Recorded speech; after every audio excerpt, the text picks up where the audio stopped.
جس میں اس قانون کو مس یوز کیا جائے گا، جس کے ساتھ ہم اختلاف کرتے ہیں، اور ہم یہ کہتے ہیں کہ مالی امور کے اوپر آپ بے شک اگر آپ کی کوئی انٹرنیشنل آبلیگیشن ہے، ہماری ہے، اور افسوس یہ ہے کہ انٹرنیشنل آبلیگیشنز 99 اور 2001 میں کریٹ ہوئیں، اور آج ہم ان کے اوپر قانون سازی لے کے آ رہے ہیں کہ جی ہماری 2001 کی جو آبلیگیشنز تھی اس کے اوپر کچھ ہم کر لیں۔ یہ بہت پہلے ہو جانا چاہیے تھا، FATF کی کمپلائنس ہونی چاہیے تھی، اور دہشت گردوں کے خلاف یا ان کی مالی معاونت کرنے والوں کے خلاف سخت کارروائی ہونی چاہیے، اور ہم اس کی حمایت کرتے ہیں۔ اس بل کو ہم نے سپورٹ بھی کیا ہے۔ دوسرا بل یہ ہونڈی اور حوالہ کے حوالے سے لے کر آئے ہیں، جس کے بیچ میں انہوں نے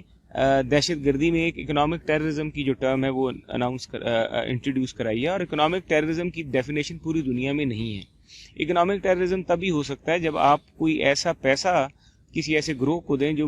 کسی ملک میں یا کسی ریاست یا کسی گروہ یا کسی فرقے کے خلاف ایک دہشت گردی کی کارروائی کرے۔ تو اگر ایسی کارروائی نہیں ہوتی اور ایک آدمی جو کہ غیر قانونی طور پہ صرف پیسہ باہر اپنا بھجواتا ہے 5 کروڑ روپے کی رقم، آپ اس کو اس طریقے سے ڈیل کرتے ہیں جس طرح ایک دہشت گرد کو ڈیل کریں گے، تو وہ میں سمجھتا ہوں کہ ہیومن رائٹس کے جو پاکستان کا آئین ہے اس کا آرٹیکل 10 جو ہے، جس میں رائٹ ٹو فیئر ٹرائل ہے، رائٹ ٹو فیئر انویسٹیگیشن ہے 10 اور 10A، یہ اس کی خلاف ورزی ہوگا قانون۔ اور سپریم کورٹ کا جو اپنا فیصلہ جو سابق چیف جسٹس صاحب کھوسا صاحب نے ٹیررزم کی ایک ڈیفینیشن دی تھی، یہ اس فیصلے کے بھی خلاف قانون ہوگا۔ تو حکومت کو ایسی قانون سازی نہیں کرنی چاہیے جس سے کاروباری طبقہ جو ہے اس کا جو اعتماد ہے اس کو ٹھیس پہنچے، کیونکہ یہ قانون مس یوز ہوگا۔ اس قانون کی بنیاد پہ FIA میں کرپشن بڑھے گی، اس قانون کی بنیاد کے اوپر مستقبل میں سیاسی جماعتوں کو انتقامی کارروائی کا نشانہ بنایا جائے گا، اور صرف شبہ کی بنیاد کے اوپر 4 مہینے کے لیے اس کو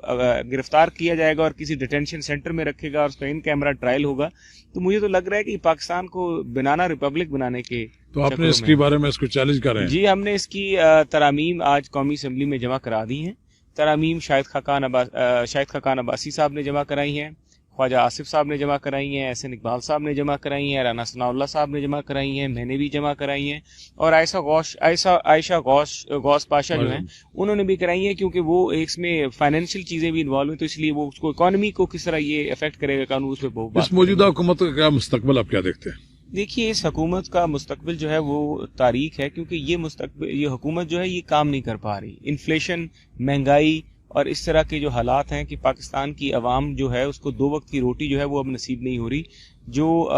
جو کام کسان 5,000 روپے میں اپنی فصل کی بیج بوئی پہ کیا کرتا تھا، آج اس کی جو ہے لاگت 20,000 پر ایکڑ، 10,000 15,000 پر ایکڑ بڑھ چکی ہے۔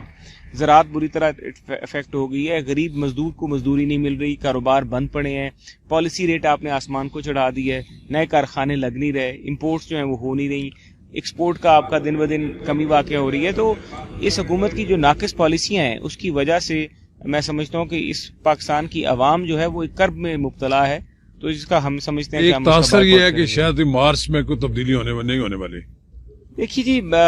جو بھی ہو ہم تو سمجھتے ہیں آئین اور قانون کے مطابق ہو، ان ہاؤس چینج ہو، ان ہاؤس چینج ممکن ہے۔ دیکھیے، میں سمجھتا ہوں کہ جس حد تک اب ان کے الائز بھی ان میں اعتماد ان کا ختم ہوتا جا رہا ہے، اور جو ان کی حامی جماعتیں ہیں ان کا بھی اعتماد ختم ہوتا جا رہا ہے، تو میں یہ سمجھتا ہوں کہ پاکستان میں اگر اس وقت مستقبل کی سیاست اس ایوان میں بیٹھے وہ لوگ دیکھیں کہ آنے والا وقت کیا ہے، تو میرے خیال سے وہ جو الیکٹیبلز کی سیاست ہوتی ہے وہ موسم دیکھ کے فیصلے کرتے ہیں۔ میاں شہباز شریف کب تک آنے کا امکان ہے؟ دیکھیے جی، انشاءاللہ جلد، ہمیں امید ہے کہ وہ جلد آئیں گے، اور جیسے میاں نواز شریف صاحب کا یہ پروسیس شروع ہوتا ہے اور اس میں اللہ خیریت سے، خیر و عافیت سے وہ کنکلوڈ ہو جاتا ہے، ان کا ہارٹ کا جو ٹریٹمنٹ ہے، پھر وہ انشاءاللہ۔ آخری سوال یہ ہے کہ اپوزیشن منقسم ہو گئی ہے اور مولانا فضل الرحمان صاحب الگ کوئی سیاست کر رہے ہیں، سردار ایاز صادق صاحب نے بھی ملاقات کی ہے، کیا امکانات ہیں کہ دوبارہ ری یونین ہونے کا ہو سکتی ہے؟ دیکھیے، مولانا صاحب ہمارے لیے انتہائی قابل احترام ہے، مولانا صاحب اپوزیشن، ان کی جماعت ایک مین رول رکھتی ہے، اور بالکل سیاست میں کبھی کوئی حرف آخر نہیں ہوتا۔ مولانا صاحب اگر کسی بات پہ ہم سے نہ لائیں تو ہم ان کو بالکل راضی کر لیں گے، اور ہم مولانا صاحب کے ساتھ ہیں۔ جو ابھی عمران نے آرٹیکل 6 کا بیان دیا، جسے اردگان کا یہاں پہ آیا ہوا دورہ پورے کا پورا اور ہمارا جو کشمیر ایشو ہے وہ افیکٹ ہوا، تو ہم نے آرٹیکل 6 کے بیان پہ بھی مولانا